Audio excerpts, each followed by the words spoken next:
Film ini diawali dengan potret kehidupan sunyi seorang pria bernama Frank Moses, mantan agen operasi rahasia CIA, yang kini menghabiskan hari-harinya sendirian di pinggiran kota.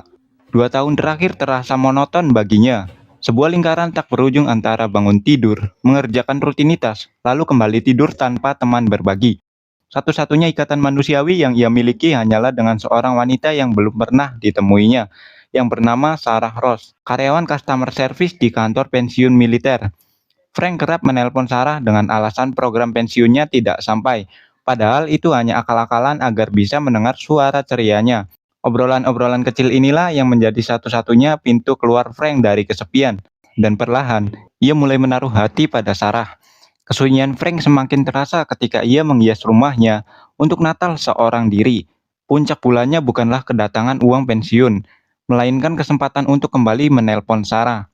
Di sisi lain, Sarah sendiri juga menjalani hidup yang hambar. Namun percakapan mereka tumbuh lebih dari sekedar keluhan soal pensiun.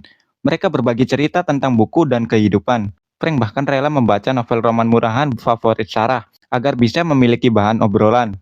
Hubungan mereka kian akrab hingga suatu hari, Frank memberanikan diri untuk berniat mengunjunginya, meski mereka tinggal di kota yang berbeda. I'm actually going to be in Kansas City next week. Could be a bad idea. You call me when you get to town. Or... Bye. Okay, bye. Namun, ketenangan itu runtuh seketika. Suatu malam, ketika Frank bangun untuk ke kamar mandi, sekelompok pasukan khusus bersenjata lengkap menyusup ke rumahnya. Belum jelas apa alasan mereka ingin membunuh Frank, tetapi yang pasti mereka telah meremehkan targetnya. Insting dan skill militer Frank kembali bangkit. Dalam hitungan detik, ia melumpuhkan seluruh tim yang masuk. Namun Frank menyadari masih ada pembunuh yang menunggu di luar. Frank mengalihkan perhatian mereka dengan trik sederhana, memasukkan peluru ke wajan panas hingga menimbulkan suara baku tembak palsu, lalu menyelinap ke ruang bawah tanah untuk mengambil perlengkapan lamanya. Saat rumahnya dihujani peluru dan granat, ia sudah berhasil keluar dan merencanakan pelarian berikutnya.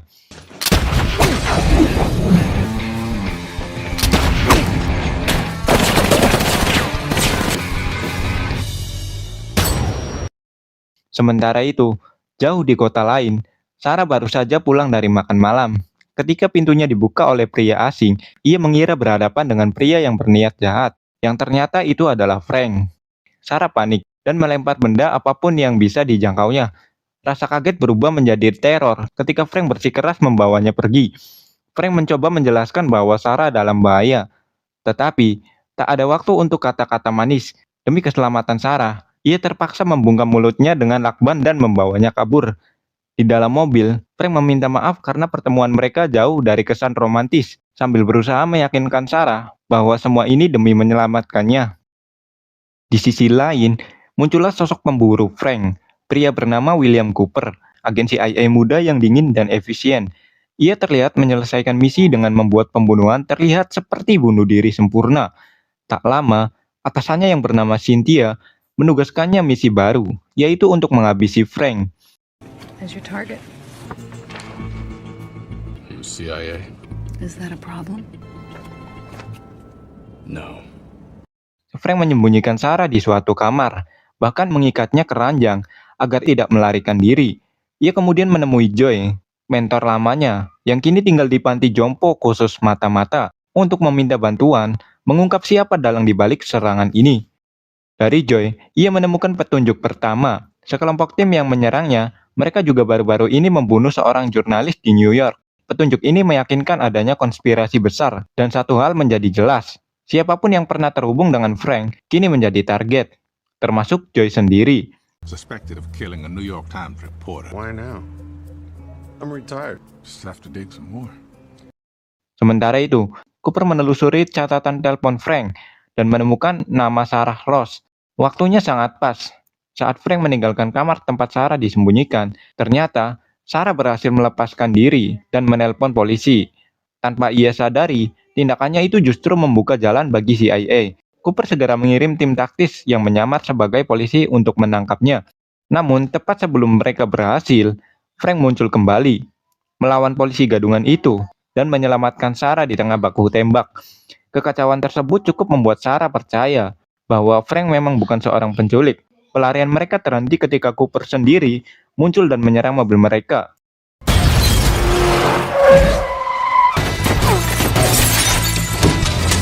Corner of North Peters and Conti. Suspect is a white. Frank berhasil kabur, tapi ia menyadari bahwa pengejarnya sangatlah terlatih. Di saat yang sama, di panti jompo, Joy dibunuh oleh pembunuh bayaran CIA lain. Hal ini membuktikan bahwa jaringan lama Frank sedang dibasmi satu persatu. Untuk mencari kebenaran, Frank dan Sarah menemui ibu sang jurnalis yang terbunuh.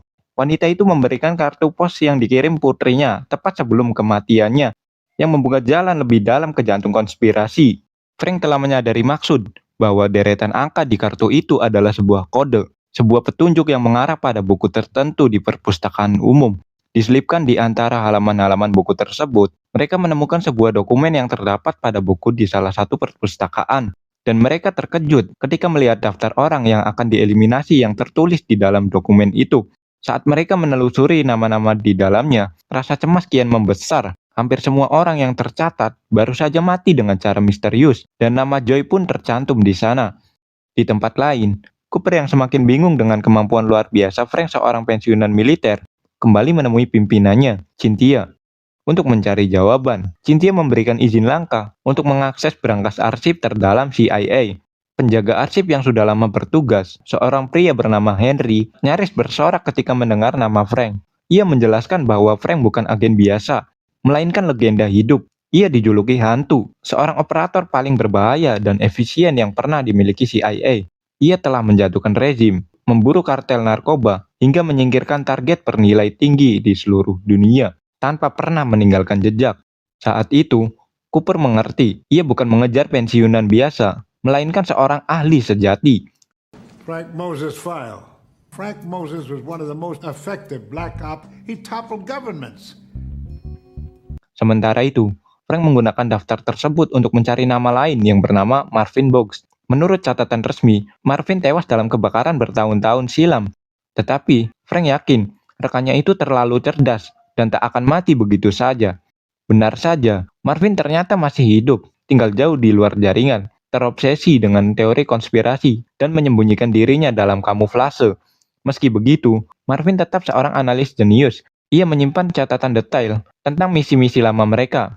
Setelah mencocokkan nama-nama dalam daftar, ia menemukan pola. Semua korban terhubung dengan operasi rahasia di Guatemala tahun 1981.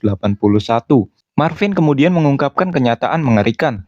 Mereka dulu tidak dikirim untuk bertempur, melainkan untuk menghapus bukti. Tugas mereka adalah menutupi jejak pembantaian brutal sebuah desa. Kejahatan yang dilakukan seorang pejabat Amerika berpengaruh. Kini, pejabat itu sedang gencar membangun karir politik, dan demi menjaga rahasianya tetap terkubur, ia menyingkirkan semua saksi. Memahami betapa serius taruhannya, Marvin, meski tak ingin kembali ke dunia militer, ia sangat setia dan memutuskan bergabung dengan Frank untuk membongkar kebenaran. Bersama Sarah, mereka mengejar satu-satunya orang yang masih hidup dalam daftar, pria bernama Gabriel Singer, mantan pilot helikopter marinir. Pada awalnya, Gabriel menolak, enggan membuka masa lalu. Namun, setelah diyakinkan Frank bahwa para pembunuh sudah memburunya, ia akhirnya bersedia berbicara. Ia mengaku hanya bertugas menerbangkan pejabat itu keluar dari desa setelah pembantaian. Sayangnya, tepat sebelum menyebutkan nama pria tersebut, persembunyian mereka digempur dan Gabriel terbunuh. Alright, shake the tree. Ternyata, serangan itu dipimpin oleh agen wanita yang sejak awal dicurigai Marvin di bandara. Pertempuran sengit pun pecah. Frank memperlihatkan keterampilan bertarungnya. Sementara, Marvin dengan cara-cara aneh tapi efektif ikut melumpuhkan musuh. Ia bahkan puas karena berhasil menyingkirkan pemimpin kelompok itu sendiri. Mereka berhasil lolos, namun kehilangan petunjuk terakhir karena Gabriel tewas sebelum sempat membuka nama dalang utama. Dengan tidak adanya saksi lain, Frank merancang rencana nekat sekaligus cemerlang, menyusup ke markas CIA. Untuk menjalankannya, ia memerlukan orang dengan pengaruh diplomatik besar. Ia pun menghubungi pria bernama Ivan Simonov, agen intelijen Rusia, sekaligus rival lamanya di era Perang Dingin. Bertahun-tahun lalu, Frank pernah menyelamatkan nyawa Ivan, dan kini saatnya membalas budi. Ivan setuju membantu. I miss all this. I think you are not here for the vodka. I'm going to break into the CIA. I need your complete security layout of Langley. Keesokan harinya, Frank dan Sarah melangkah ke markas CIA. Frank menyamar sebagai jenderal tinggi. Sarah berperan sebagai asistennya, lengkap dengan dokumen identitas sempurna yang diberikan Ivan. Namun rencana mereka nyaris terbongkar di pemeriksaan retina ketika lensa kontak identitas Frank terjatuh. Alarm berbunyi, pasukan keamanan mengurung mereka. Dalam situasi genting itu, Sarah beraksi cepat, berpura-pura panik, dan membuat keributan sambil mencari lensa di lantai. Aksinya berhasil mengalihkan perhatian cukup lama agar mereka bisa melanjutkan misi. Setelah hampir berhasil lolos dari pemeriksaan, Frank menyelinap masuk lebih dalam menuju ruang arsip rahasia. Di sana, ia bertemu Henry, petugas arsip tua yang masih mengingatnya dengan penuh rasa hormat, dan yang jelas lebih setia pada Frank ketimbang kepada CIA. Dengan senyum lebar, Henry menolongnya mendapatkan dokumen rahasia yang berkaitan dengan misi Guatemala. Namun, urusan Frank belum selesai. Sebelum keluar, ia menyempatkan diri menemui William Cooper untuk menutup rekening lama. Frank menyergap agen muda yang disebut-sebut paling berbakat itu. Meski Cooper memberikan perlawanan sengit, pengalaman puluhan tahun membuat Frank tetap unggul. Cooper dibuat tak berdaya, sementara kartu aksesnya berpindah ke tangan Frank. Tetapi, kemenangan itu berbayar mahal. Frank terluka parah dan tubuhnya berlumuran darah. Berpikir cepat, ia bersembunyi di ruang perlengkapan, merakit bom rakitan sederhana dari barang seadanya. Setelah menyalakan alarm kebakaran dengan ledakan kecil, ia menyamar sebagai petugas pemadam. Dan dengan tenang, ia keluar bersama para pegawai yang panik, serta petugas pemadam lainnya. Di parkiran, Marvin sudah menunggu dengan ambulan curian. Namun kejutan besar menanti. Joy duduk di belakang. Ternyata, ia masih hidup. Joy ternyata telah memalsukan kematiannya sendiri di panti jompo. Ia berhasil menyingkirkan pembunuh muda yang dikirim untuk menghabisinya. Sementara itu, Cooper yang babak belur dan penuh frustasi menuntut jawaban dari atasannya, Cynthia. Ia bingung mengapa CIA mengincar seorang legenda seperti Frank. Tetapi, Cynthia dengan dingin menutup rahasia itu. Tim lama pun kembali lengkap. Frank dibawa untuk dirawat oleh sekutu lamanya yang bernama Victoria, pemilik penginapan yang tampak anggun dan sopan, tetapi sejatinya mantan agen M16 paling mematikan. Dan hingga kini masih aktif sebagai pembunuh bayaran papan atas. Dengan tangan dingin Victoria, luka Frank ditangani. Sementara, tim memeriksa dokumen rahasia yang berhasil ia bawa. Berkas itu mengarahkan mereka ke nama baru, Alexander Dunning, pedagang senjata berpengaruh yang ternyata terhubung dengan misi Guatemala. Anehnya, namanya tidak ada dalam daftar incaran awal. Dengan bukti jelas ini, membuat mereka berasumsi ia adalah dalang dari operasi penghapusan jejak itu. Ketika mereka mulai menyusun strategi, CIA ternyata sudah lebih dulu bergerak. Cooper dikirim untuk mengamankan Dunning. A tip. Red has a new target. FBI is on the scene. I'm on my way. Frank dan timnya langsung merancang rencana yang cukup berani, menculik Dunning meski dalam perlindungan CIA. Joy menyamar sebagai pejabat tinggi Afrika untuk mengatur pertemuan pribadi di kediaman Dunning yang dijaga ketat. Sementara itu, Victoria bersama Sarah menempati posisi penembak jitu. Dari sana, Victoria sempat memberi Sarah peringatan dingin. Ia mengatakan, jangan pernah menyakiti Frank. Rencana berjalan mulus. Ketika perhatian Dunning teralihkan oleh Joy, Frank dan Marvin menembus ruang dan langsung menyandra sang pedagang senjata. Di bawah tekanan, Dunning akhirnya membuka mulut. Ia mengungkapkan bahwa dalam pembantaian Guatemala bukan sembarang orang, melainkan seorang perwira muda ambisius yang kini telah menjabat sebagai wakil presiden Amerika. Dengan ambisi besar menuju kursi presiden dan demi melindungi masa depannya, ia memerintahkan CIA untuk melenyapkan semua saksi. Ketegangan segera meningkat. Rumah besar Dunning digempur pasukan bersenjata, dan tak lama kemudian, Cooper tiba untuk memimpin operasi. Dari analisisnya, Victoria memperingatkan Frank bahwa mereka benar-benar terkepung. Cooper pun memberi peringatan pada Frank untuk menyerah dalam 1 menit atau mati di tempat. I've got my orders, Frank. They come from the place. You're gonna walk out that front door and give yourself up. You got 60 seconds to decide. Di tengah situasi tanpa jalan keluar, Joy mengambil keputusan terakhir yang penuh keberanian. Ia keluar melalui pintu depan, menampilkan dirinya sebagai pengalih perhatian. Cooper meminta seluruh pasukannya tidak ada yang boleh menembak. Namun ketika Joy keluar, seseorang langsung menembaknya. Pengorbanan Joy memberi celah. Dalam kekacauan, Frank dan Marvin berhasil meloloskan diri, dibantu tembakan perlindungan dari Victoria. Namun Sarah terjatuh dan ditangkap oleh pasukan Cooper. Saat keadaan tampak benar-benar suram, Ivan, kontak Rusia mereka, muncul dengan mobil di waktu yang tepat untuk membantu mereka. Di rumah aman, Tim yang tersisa berduka atas gugurnya Joy.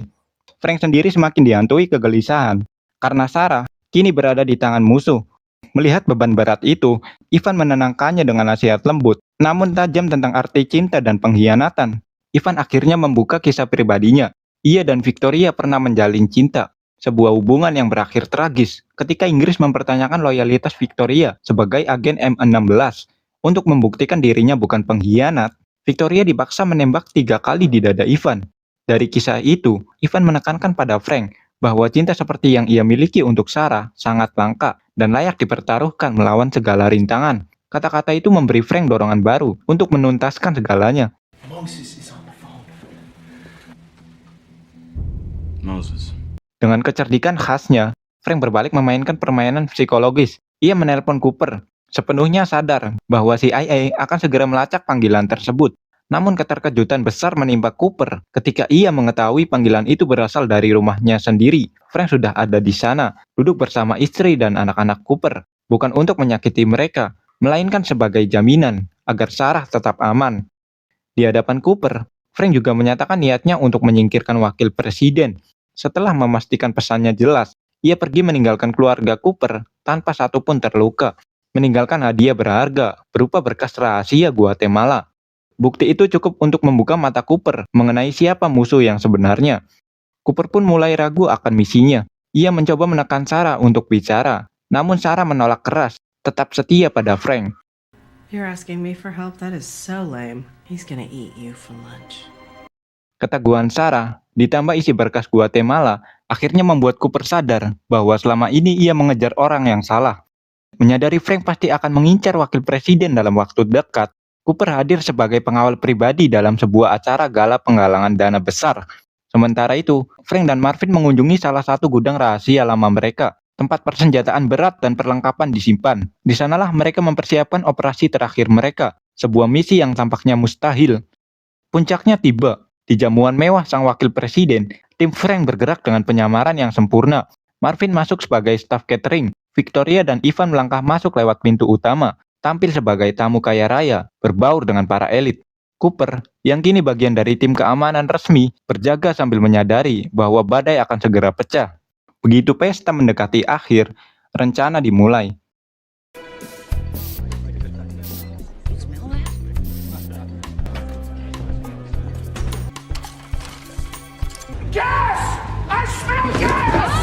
Victoria keluar dengan tenang, lalu mengunci pintu utama menggunakan kalungnya.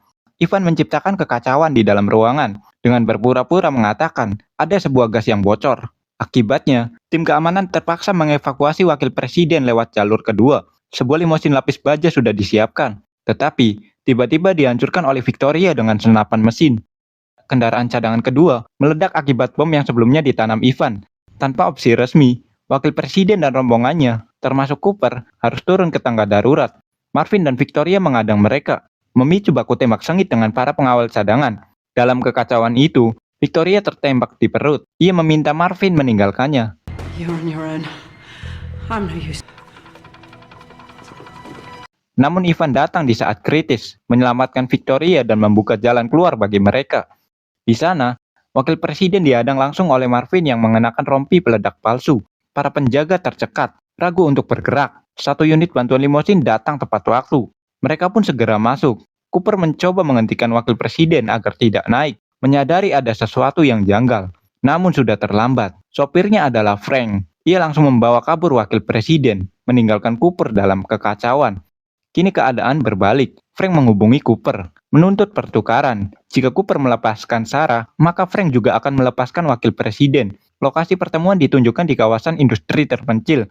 Sesuai janji, Cynthia datang membawa Sarah. Namun ia tidak sendirian. Alexander Dunning, pedagang senjata itu, juga hadir. Mengungkap rahasia terakhir. Ternyata, dialah dalang sebenarnya. Dengan Cynthia sebagai aset utama di CIA, wakil presiden hanyalah boneka politik, digunakan lalu dibuang. Dunning segera membuktikan dominasinya dengan menembak wakil presiden di tempat. Dengan percaya diri, Dunning memerintahkan Frank untuk menyerah, bahkan menyuruh Cooper untuk memborgolnya.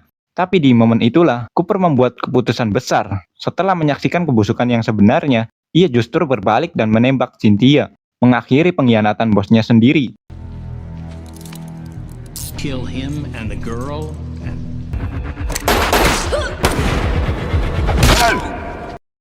Itu menjadi sinyal bagi Frank dan Sarah yang baru dibebaskan untuk bertindak cepat. Dalam pertempuran singkat namun brutal, mereka menjatuhkan Dunning dan seluruh anak buahnya. Setelah semuanya berakhir, Cooper, kini sebagai pejabat tertinggi yang tersisa, meminta Frank segera membawa Sarah pergi. Ia berjanji akan merapikan semua jejak, menutupi insiden dan semua kekacauan ini, sehingga Frank akhirnya bisa meraih masa pensiun damai yang selalu ia impikan, serta berhasil meluluhkan wanita idamannya. Dan film pun berakhir. Terima kasih buat kalian yang sudah menonton video ini. Mohon maaf jika ada salah kata atau sikap saya yang kurang berkenan. Sampai jumpa di video selanjutnya.